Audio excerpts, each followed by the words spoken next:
In this video, I really want to talk about the post-spawn funk. This is kind of a period that seems to happen each and every year about the exact same time of year, and where it's really where you see in a lot of fisheries where the fishing can go downhill really quick. It seems like a lot of guys are catching them, and then you kind of get into that period where it usually lasts about 2 to 3 weeks, where a lot of the fish are just coming off beds and it just seems to get difficult. And so in this video, I'm going to talk about a few things that I like to do during the post-spawn funk. Now, before we get into it, this video is brought to you by Fin Fishing Apparel. And right now, for another couple of days, there is a Memorial Day sale happening over at Fin Fishing. So you can get 20% off almost everything on the website. There are a few items that are even 30% off. So if you guys are looking to stock up for hot weather with USA made sun shirts or the new duck hats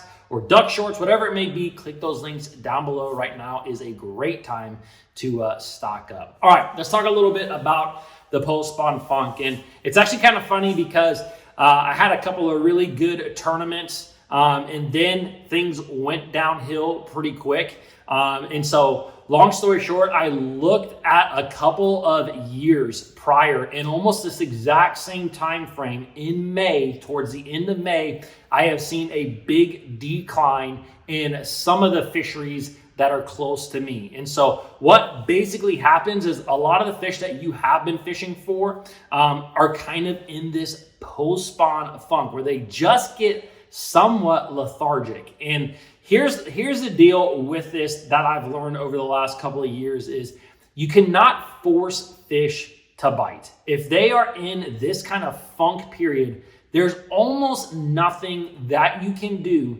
to get them to bite. Now, we are going to talk at the end of this video about a few things that I will do, but the most important thing that I have found over the years, if you want to try to still catch fish during this time of the year, is to move locations on your lake. I know that this sounds simple, but a lot of us anglers, we all kind of get in the same rut of fishing a lot of the exact same areas or maybe the same general portion of a lake. And so if you're fishing in that area that you typically have a lot of success in, and all of a sudden it starts going downhill again after the fish have spawned, that area of the lake may be really experiencing this post-spawn funk that I'm talking about. And so one of the best things that you can do is simply go to a different place on the lake, because a lot of times, especially on bigger lakes, you're going to have fish throughout the lake that are on all different types of patterns and phases. And it seems like, to me, one of the best things that I've learned to do is really run up the lake. I tend to like to be in a little bit clear water. I tend to be towards the dam of a lot of lakes that I fish. And the biggest reason is I just feel like out of all the lakes that I've gone to over the years, it always seems like that portion of the lakes that you fish tend to have the biggest concentrations of big ones. And so I've always kind of spent a lot of times in those areas. Now, I'm not saying that you can't catch them elsewhere, and we're about to talk about that here in a minute. But I've always spent a lot of my time in that kind of portion of the lake. So during the post-spawn though, during this post-spawn funk where it just seems like, man, I just can't get these fish to bite. Maybe you're seeing them and you just can't get them to bite. Get away from that area of the lake. Just completely get away. What I like to do, run up the lake. Run up the lake into, a lot of lakes that have, a river or a creek feeding into them that are dammed up. This is something that you can do. Run up into the creek and get to where fish are in a completely different phase. Because a lot of times, the fish that are up the lake may have spawned a little while ago. Typically, the more northern sections of that lake, the more river sections of that lake are a little bit more off color, and they are typically a little bit warmer. And so a lot of fish will start bedding up in the northern parts of these lakes before they do down south. It takes a little bit longer for that water to get warmer, where it's really prime for them to bed. And so sometimes on these lakes, the fish that are in the northern section and more the river-esque section, they may be 4 or 5 weeks ahead of the fish that are on the southern sections. And it's not just a north and south thing. It really depends on how your lake lays. And for those of you that fish natural lakes, sometimes it's just a different part of that lake that the fish tend to spawn quicker in.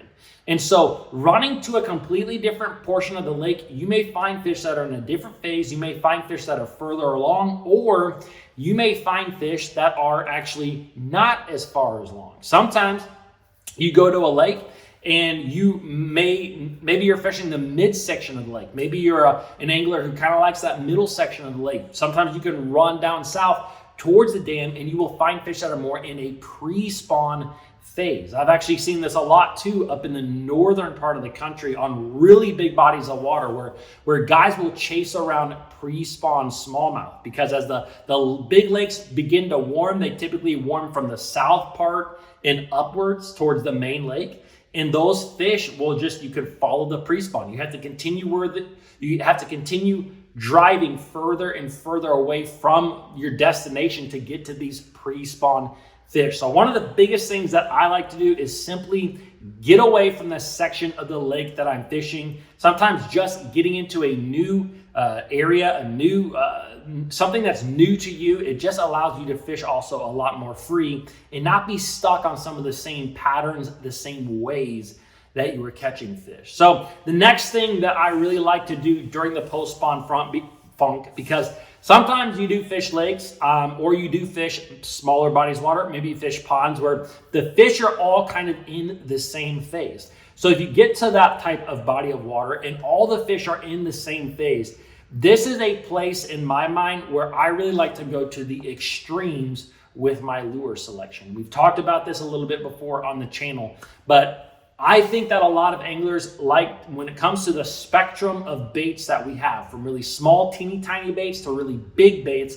a lot of us hang right here in the middle. You know, your 3/8 ounce jigs, your 1/2 ounce spinner baits and chatter baits, your 2-inch square bills. Like, a lot of us hang in this general zone.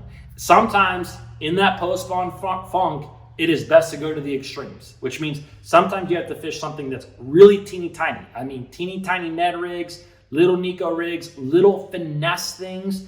On the opposite side of things, throw something big. Throw something that those fish may have not seen throughout the entire year. Also, throw something that those big post-spawn fish just can't say no to. Maybe it's just that, yes, they're a little bit lethargic. Yes, they're a little bit skinny. Yes, they're a little bit low on energy. But if you provide them with a big bait and all of a sudden they see it coming by, they think that they don't have to expend a lot of energy to get this bait, sometimes that can trigger those post-spawn funky fish to biting. And so those are the two things that I really like to do: either get away from my area or throw something really small or really big. Guys, I hope you enjoyed this video. Don't forget to check out Fin Fishing. I will see you guys tomorrow.